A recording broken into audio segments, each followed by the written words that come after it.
1860 was to have far-reaching consequences.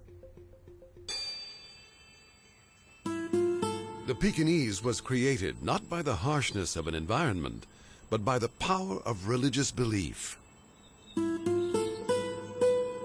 Also known as the lion dog, the Pekingese is first recorded to have been kept in China at the time of the Shu dynasty, 2,000 years ago. China had recently become a Buddhist country, but this conversion faced a significant stumbling block. The lion, which Buddha had tamed, creating a faithful servant and powerful protector, didn't exist in China.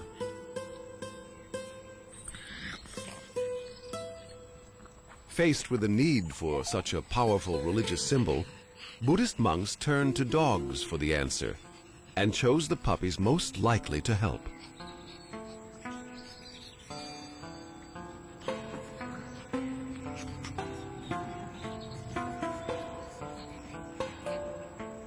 If you look in any litter of dogs, there will be a variation in size of puppies. And if you want to downsize, if you simply bred from the smaller members of the litter to other small members and keep doing that as a selection, that you select to breed from only small dogs, then you will downsize in terms of the size of the breed. The Pekingese was molded into existence by breeding from the smallest, hairiest dogs the monks could find to produce a miniature lion. They were so successful that the dogs became sacred symbols, owned exclusively by the imperial family. Removing them from the palace precinct was a crime punishable by death. The Pekingese is one of the earliest breeds with a written standard, setting out exactly what the animal should or should not look like.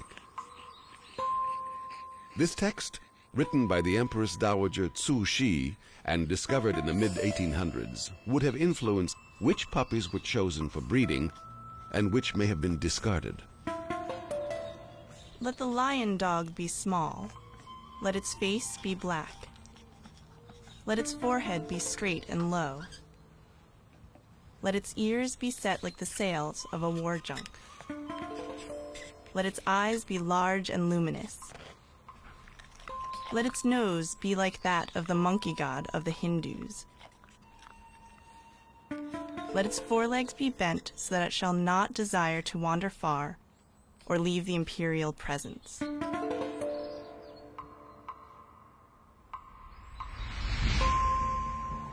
The Empress Dowager's instructions were discovered under dramatic circumstances. In 1860, the Summer Palace in Beijing was stormed by English troops, heralding the end of the mighty Chinese Empire. The imperial dogs, carefully bred and nurtured for many centuries, were slaughtered to prevent them from falling into foreign hands. But 5 of the animals survived, unnoticed in the chaos. These dogs were brought to England, and the smallest one was presented to Queen Victoria. Its tiny legs and flattened snout caused a huge stir and became a fast favorite in high society. Owning a lapdog was the ultimate status symbol. And for the newly moneyed middle classes with time on their hands, it was just the inspiration they'd been looking for.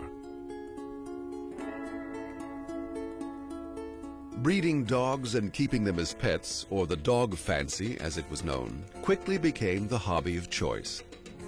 An affordable opportunity for the middle classes to produce their own versions of the elite's essential canine accessory. Once people had the leisure time to start playing around with the different size and forms of dogs, you can start selecting the smallest animal from a litter and mating them together, and also animals that would be slightly unusual, that would be actually have some of these genetic mutations, things like long hair rather than short hair or dwarfed legs. And because people really